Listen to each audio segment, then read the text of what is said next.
안녕하십니까. 오늘은 죽은 후에 어디로 가는가 라는 주제로 말씀을 나누겠습니다. 시작하겠습니다. 말씀은 누가복음 9장 28절로 30절 말씀입니다.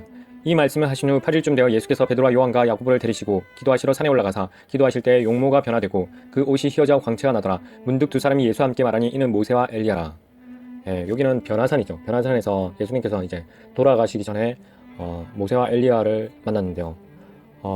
이 얘기를 하게 되는 것은 오늘날에 신학교도 그렇지만 이 천국과 지옥, 죽은 후에 천국과 지옥으로 가는 것이 아니라 영혼이 잔다, 영혼이 잠들어 버린다, 그런 말씀도 하시더라고요. 그래서 그런 말씀에 의해서 정말 그러한가에 대해서 나누고자 합니다.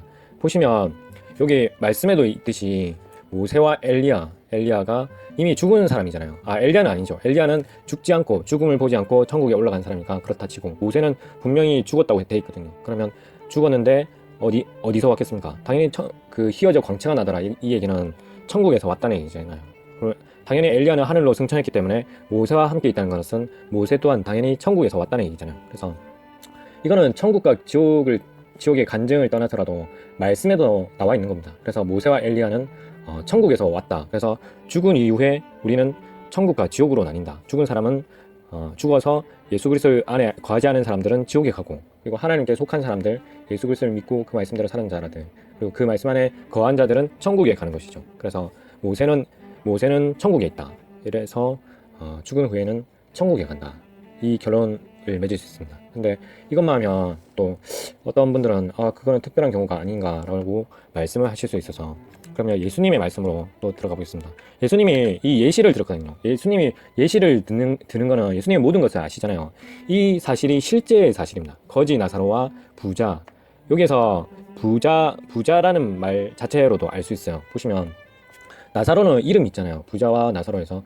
근데 부자에게는 이름이 없어요. 왜냐면 지옥에 갔기 때문이에요. 그래서 지옥에 간 사람에 대해서 굳이 이름을 얘기하지 않았어요. 왜냐면 그 사람에 대한 인권이 있기 때문이에요. 그래서 성경에서 보면 간증들에도 보면 함부로 그 지옥에 간 사람에 대해서 이름을 얘기하지 말라고 막 이렇게 하잖아요. 그래서 누가 있다, 어떤 목사님이 지옥에 있다 이렇게 말도 못하게 하거든요. 특별한 경우 마이클 잭슨이나 교황이나 이런 사람들은 그냥 보편적으로 저 사람은 그쪽에 속했으니까 그렇겠다 외에는 어떤 목사님이 지옥에 갔다 이런, 왜냐하면 죽은 자들에게도 하나님께서는 인권을 생각하시는 것 같아요. 이건 제 생각입니다. 그래서 보시면 부자 청년도 결국 예수님을 떠났지만 거기에서 기록된 부자 청년의 정확한 이름이 나오지 않아요. 그리고 여기도 부자의 상에서 만약에 이 예시가 그냥 일반적인 그냥 예를 들어서 한 이야기라면 굳이 이름을 넣어도 상관이 없는 거였는데 이름을 넣지 않았습니다. 그리고 이 얘기인즉슨 이 얘기를 떠나서도 이 얘기에 대해서 거지 나사로와 부자의 얘기를 대부분이 사실로 받아들이죠. 그래서 이 얘기만으로도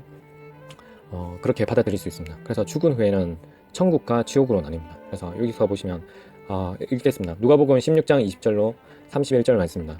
나사로라 이름한 한 거지가 헌데를 앓으며 그 부자의 대문에 누워 부자의 산에서 떨어지는 것으로 배불리려 하며 심지어 개들이 와서 그 헌데를 핥더라.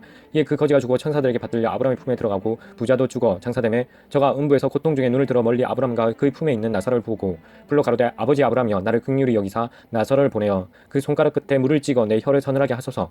내가 이 불꽃 가운데서 고민하나이다. 이렇게 되어 있는데 이 불꽃 가운데 고민하나이다 이렇게 되어 있는데, 이게 옛날에 궁중 언어로 번역되었기 때문에 이렇게 좀 부드러운 언어로 이렇게 번역되어 있지만 실제적으로 이 불꽃 가운데서 죽겠습니다 이런 얘기겠죠. 그런 의미인데 이제 궁중 언어로 이제 얘기를 하다 보니까 부드럽게 해석된 것이라고 보시면 돼요. 죽을 지경입니다 이런 뜻이에요. 완전. 아브라함이 가로되 예 너는 살았을 때 내 좋은 것을 받았고 나사로는 고난을 받았으니 이것을 기억하라. 이제 저는 여기서 위로를 받고 너는 고민을 받느니라. 이뿐 아니라 너희와 우리 사이에 큰 구렁이 끼어 있어 여기서 너희에게 건너가고자 하되 할 수 없고 거기서 우리에게 건너올 수도 없게 하였느니라. 가로되 그러면 구하노니 아버지여 나사로를 내 아버지 집에 보내소서. 내 형제 5이 있으니 저희에게 증거하게 하여 저희로 이 고통 받는 곳에 오지 않게 하소서. 아브라함이 가로되 저희에게 모세와 선지자들이 있으니 그들에게 들을지니라. 가로되 그렇지 아니하니이다. 아버지 아브라함이여 만일 죽은 자에게서 저희에게 가는 자가 있으면 회개하리이다. 가로되 아브라함이 얘기한 거죠.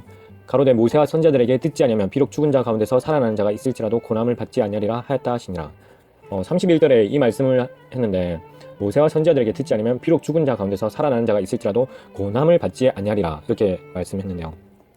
저는 이 말씀을 들으면서 이 말씀을 보면서도 왜 이걸 말씀을 듣지 않을까 이해가 솔직히 안 됐어요. 이렇게 정작 나와 있는데, 정확하게 나와 있는데 이렇게 나와 있는데도 듣지 않는 걸 상황에서 볼 수 있었어요. 제가 천국 지옥 간증이나 이런 거에서 여러 예를 보여주고 그 인터뷰한 내용이나 앞에 나가서 얘기한 간증들 있잖아요. 그 사람들이 이 말처럼 죽은 자 가운데서 다시 살아서 천국과 지옥을 보고 다시 살아나서 그 다른 사람들에게 전도하고 그렇게 간증들을 하는 거잖아요. 근데 제가 일반인들에게 전도를 해봤어요. 물론 와 진짜 있나 뭐 이렇게 의문을 표하는 분들도 있고요.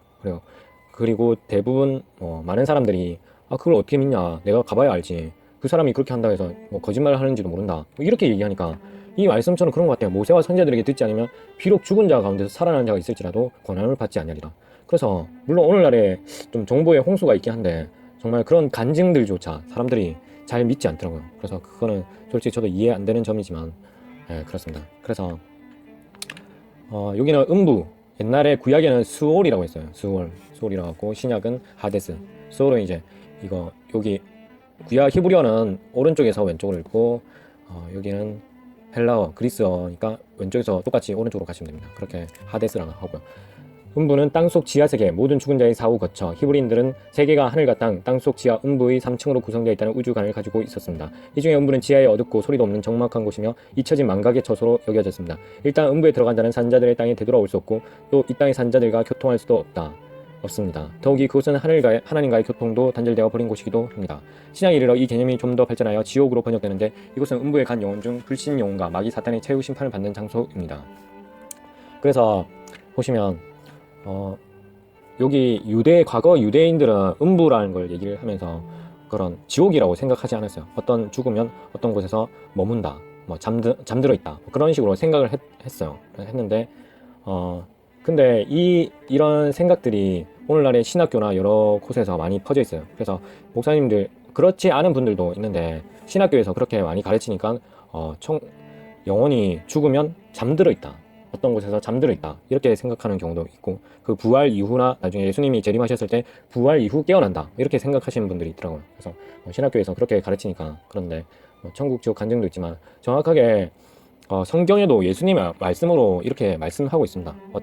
그들이 어디서 그런 얘기를 하는지는 잘 모르겠지만, 무엇을 보고 어디인가에 잠들어 있다라고 얘기는 하는지 모르겠지만, 정확하게 사람이 죽으면 그 육체에 머물지 않고 천국이나 지옥으로 가게 됩니다. 둘 중에 하나입니다. 어디 애매하게 음부라는 것이 그래서 옛날에 과거에 음부라는 것은 이제 유대인들은 그런 생각을 했지만 음부가 지옥이라고 생각하시면 됩니다. 그래서 이 지옥이라는 개념은 정확하게 말씀은 누가 했냐면 예수님이 하셨어요. 그리고 천국과 지옥에 대해서 말하는 것이 잘못되었다, 뭐 이런 분들도 있는데, 그런 간증도 잘못되었다. 왜냐면 저기 바울 사도도 삼층천에 가서 그런 것들이 말하는 것조차 안 된다고 한마디도 안 했는데 왜 그런 말을 하느냐, 그 근거 없이 하느냐라고 했는데, 예수님도 천국과 지옥에 대해서 얘기를 하셨어요. 저렇게 말씀으로도 하셨고, 그리고 요한계시록이 뭡니까? 요한계시록이 바로 천국에 관한 얘기잖아요. 천국에 있는 그 모습들, 하나님이 계신 그 장소, 천국, 거기에 대해서 표현한 건데, 거기에 대해서 물론 말씀에 없으면 더하거나 빼는 건 잘못되었어요. 더하거나 빼는 건 잘못되었는데 말씀에 분명히 있는 것이잖아요. 그래서 이 말씀에 대해서 어떻게 보면 이거는 솔직히 제가 말씀드리는 오늘날에 이 말씀은 너무 기본 중에 기본이라서 솔직히 저는 신학교에서 어떻게 가르치는지는 모르겠지만 정말 이 기본적인 걸, 말씀에도 나와 있는 걸 왜 신학교의 그 가르침으로서 눈을 가려지는지 이해는 할 수 없습니다. 그래서 만약에 어느 장소에서 잠들어 있다라고 부활 때 깨어난다, 그렇다고 하면 이 모세는 어디에서 온 겁니까? 모세는 바로, 엘리야는 아시다시피 천국에 올라간 사람이잖아요. 그 회오리 바람 타서 그다음에 불병거 와서 채 갔잖아요. 그래서 결국은 천국에 간 사람인데, 그럼 모세는 이미 죽었잖아요. 그 둘이 왔다는 것은 의미가 있는 것입니다. 그래서 엘리야는 당연히 죽지 않았으니까 천국에 갔다 생각할 거고요. 그러면 모세는 죽었는데 왜 잠들어 있지 않고 왜 거기 가 있냐, 이렇게까지 의문을 다 보이는데, 성경에서 그렇게 말씀을 전하시는데 왜 그대로 믿지 않는지 저는 의문을 표할 뿐입니다. 그리고 또한 예수님께서 부자 나사로와 거지 나사로와 부자의 어떤 사람, 땡땡땡 부자겠죠. 그래서 이 사람을 이렇게 예를 들면서까지 천국과 지옥, 그리고 이렇게 고통 가운데서, 불꽃 가운데서 고통 당하고 있다는 것을 예수님이 말씀하시고, 혹은 어떤 마태복음 5장에 보면, 5장인가요? 거기서 보면 내 손이 범죄하거든 손을 자르라, 눈이 범죄하거든 눈을 뽑아라 할 정도로, 그 정도로 할 정도로 지옥에는 절대 가서는 안 된다. 왜냐면 예수님은 지옥과 천국을 다 아시니까 지옥이 그 정도로 너희 팔이 범죄하거든, 오른손이 아니 손이 범죄하거든 찍어버리라 할 정도로, 그 정도로 지옥은 절대 가서는 안 된다, 이렇게 강조하시는 거잖아요.